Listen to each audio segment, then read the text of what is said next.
Hey friends, it's Simon Hurley and welcome to another video. Today I'm using a new peel apart stamp called Pinstripes, and all of these stripes peel apart. So there are tons of tips and techniques I can share using this one background stamp. So without further ado, let's get into it. Alright, so let's start off by taking a closer look at the Pinstripe peel apart background stamp. So this has 8 different peel apart sections in it, and there are 3 different types of stripes in the design. I'm going to peel them out here, and you can use these separately or together, and I'll show a bunch of different ways to use it in today's video. Now I like this because it comes on the acetate sheet, so if you want to use the full background stamp again, all you have to do is place them all back together, and you can stamp it as a full background. It just gives so much versatility to have it peel apart. So for the first card that I'm creating, I'm going in using the Zesty stamp set, and I'm going to use some of the more open area images like the lemon in this set to use the stripes along with. So I'm starting off by stamping down my image with a little bit of black ink. I love that these are pretty simple images, but they still have lots of detail with the stippling and things like that. And then I'll stamp down the half lemon as well. And if you guys know me by now, you'll know that I like to go over top of my black ink with a little bit of clear embossing powder, and I'm going to heat set that until it turns clear and shiny. It just gives a nice finishing touch and makes the black super bold. So here's where the Pinstripe background stamp comes in. We're using it in a really simple way by just using some slippery and wet ink. This is a little bit of a darker yellow, and I'm going to ink up the background stamp. Just the little portion that I want to use, and then I'm going to take it and stamp it right over top of the open space in my images. This is where it's really helpful to use any image with lots of open space so that you can really get all the design in there. And I love the different pattern that this gives the lemons and really adds a lot of interest. Then to finish it off and make it a little bit less stark white, I'm going in with a little bit of shooting star, which is a little bit of a brighter yellow, and adding some shading using a blending brush. This just makes it a little bit less white in between the stripes, but still incorporates the color and design into it. Then I'm going to go in with one of these detail blending brushes just to color in the leaves with a little bit of green. These detail blending tools like the ones from Ranger and Altenew are game changers when it comes to getting into tiny little areas like this. To create a grounding point for the lemons, I'm just using a really simple white circle die cut, and I'm going to use a little bit of breakup blue, which is my super light blue color, to blend on just a little bit of color. And this is going to act as a really nice grounding point for the lemons. So then I can add them down onto here using a little bit of foam tape, and then to finish off my card, I'm going to create a really simple background. I have all the pinstripe lines together, and I'm going to ink it up using a little bit of raw ink. Now whenever I'm stamping using a background stamp like this, I like to keep it on the acetate sheet and I place my cardstock into it rather than other way around or peeling everything out. Then I'm going to take this little Debbie pressure tool. I like this to apply pressure to the back of it, but you could use your fingers as well. This just makes sure it's a super even pressure and you're going to get a beautiful stamped impression. When I like to test out my sentiments, I take the clear acetate sheet to choose which ones are going to be the best. I decided to go with You're My Main Squeeze, and I'm going to heat emboss this using white embossing powder on black cardstock for lots of contrast. I used my anti-static powder tool, and then I'll stamp it down using VersaFine sticky ink and throw over a layer of white embossing powder. Then I can heat set that until it's nice and bright white, and like I said, that gives tons of contrast against the colorful card we created.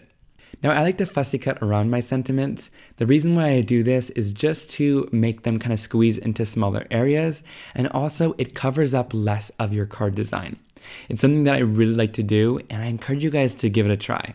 I leave a little bit of a border around it, so it's really easy to just kind of follow loosely around the sentiment. And there is a look at the finished card. I love how graphic this card is with the striped background and then incorporating the stripes on the lemons. And again, that was a super simple way to use the pinstripe stamp, but it has a big impact. Now let's move on to a little bit more of an advanced way to use this, and we'll just get even more and more advanced as we go. I'm going to peel apart the 3 different types of stripes, and this time I'm attaching it to a large acrylic block. I'm going to use the stripes individually this time, and I'm going to stamp it down in kind of a rainbow pattern. Here I'm starting off with a little bit of Love Struck ink. I'm going to ink it up, and my inks do really well with stamping as well, but you can use any ink line. And then I'm going to stamp it down kind of at an angle here. Now whenever I go in and pick up a new stripe, I like to place it down onto my desk and then pick it up. That's just going to make sure it's nice and straight when it's attached to your acrylic block. Then when I'm lining up my second one, I just line up the edge of the rubber design along with the first stripe, and then it's going to kind of create a really great even spacing all the way across. So once you have that first line done, it's really easy to do the rest of the pattern. I also love how quick and easy my inks are to clean up, so that in between layers, I just sprayed down some water, wiped it off, and it was really easy with no color transfer. And I'm going to go down in kind of a rainbow pattern here, stamping down each stripe, and I like to switch between the 3 different stripes. I added 3 stripes in the set so that you can kind of rotate between them, and it won't be boring when you do patterns like this because they're all different. So I did a little bit of Love Struck, then I went into Traffic Cone, Slippery and Wet, Psych, Tropical Tango, No Diving, and Crown Me. And I love this rainbow pattern that we created. Now next I'm going to go in with a little bit of mint tape. This is another way to kind of step up the design by masking off each individual stripe, and I'm going to do some blending. This mint tape from scrapper.com is a great kind of low tack tape that's going to be great for masking, but it's not going to rip your cardstock, so I really like it. Now I'm going to go in here with my blending brushes, and I'm just going to blend in using the exact same color from either side. So it gives a little bit of shading on the left and right, but it leaves a nice highlight in the center. I love how that looks, and I'm going to continue this all the way down the card using the same pieces of tape. Now this may seem a little bit tedious, but it was super simple to do because all of them are just really easy straight lines. It's easy to just mask off the different sections in the stripes and go in and blend with the exact same color. Here I used the Gina blending brushes. I find that they're really great at fading color out, so you can kind of start at the edge with a little bit of a darker color and blend right into the center with no harsh marks at all. Now I do want to say you could totally skip this step of the process, but I really do feel like adding this little bit of ink blending. It was a small change, but I think it really grounded the design and added a little bit of depth and dimension to it. So once that's all complete, I'm going to peel off the tape, and you can see that beautiful stripe pattern that we have. And like I said, that blending really ties everything together and finishes it off nicely. To add a focal point, I'm going to use the Pretty Peonies stamp set, and I want to share one of my favorite tips for finishing off cards like this really simply and easily. So I'm going in with one of the outline stamps from the set. I love this kind of blooming peony, and I'm going to stamp it down using some black ink on my stark white cardstock. Now I'm also going in with some of the solid leaves, and I'm going to stamp these in black. Now I'm doing these both in black. Now I know normally leaves wouldn't be, but I like to add some contrast, and instead of stamping these in green, I wanted to make it black since it's going to stand out from all the color that we did on the background. Now of course, like me, I'm going to throw over a layer of clear heat embossing powder and heat set it until it's clear and shiny to really give this a nice finished and shiny look to it. So once I'm done with that, the only thing I'm going to do on this is add a little bit of over the moon blending to just the center of the flower.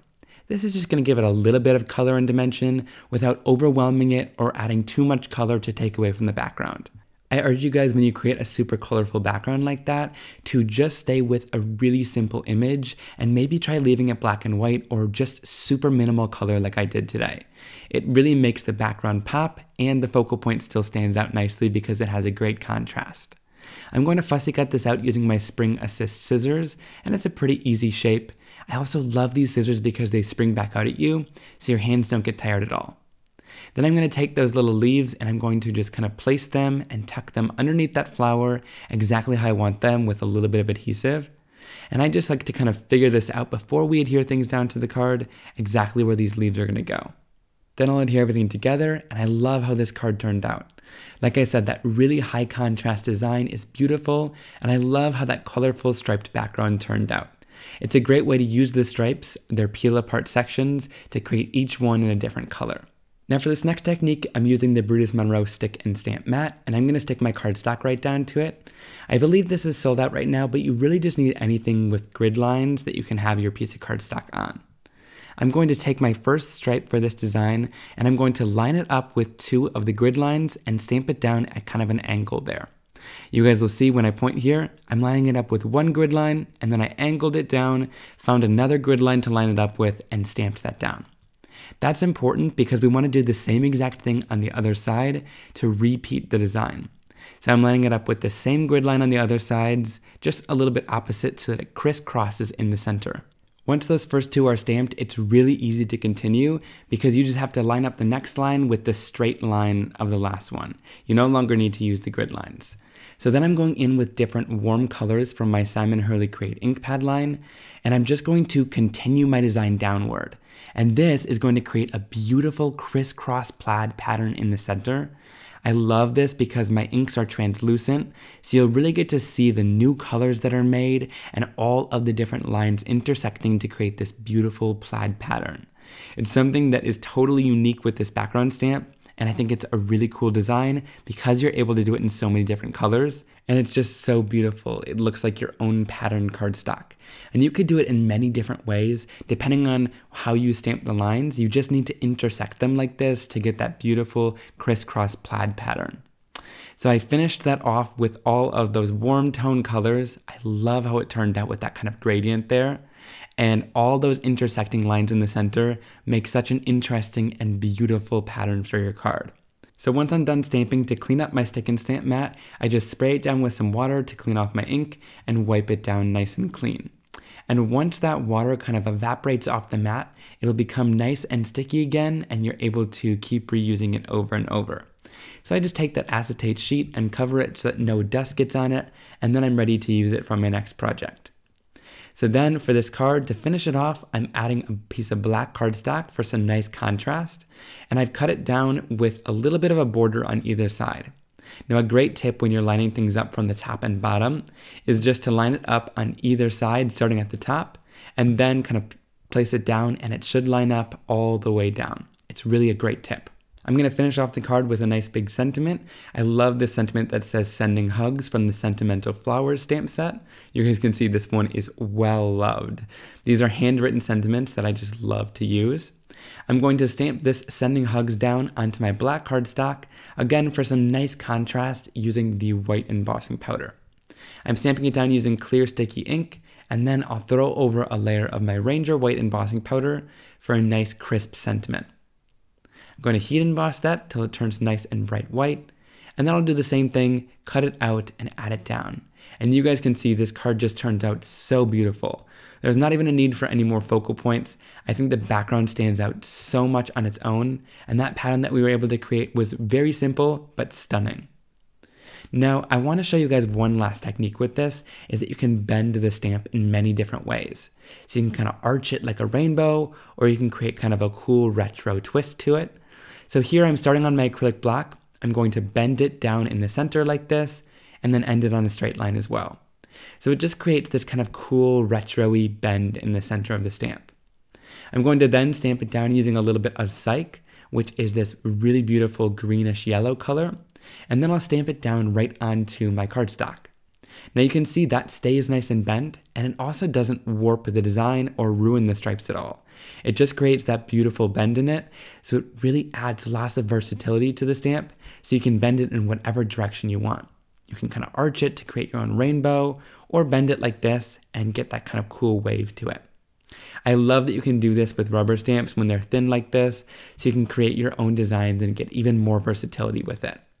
Now I do want to say, once you're done stamping, like right away, pull that off and you're able to kind of reform it back to its stripe again, but don't leave that on the stamp like that because it will kind of ruin it in a new shape.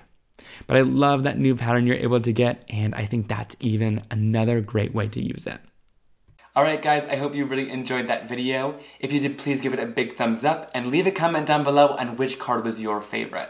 Also down there is linked a full supplies list where you guys can check out anything that I used, and those links help support me, so I really appreciate you using them. Thank you so much for stopping by, and I'll see you all very soon for another video. Have a great day. Bye!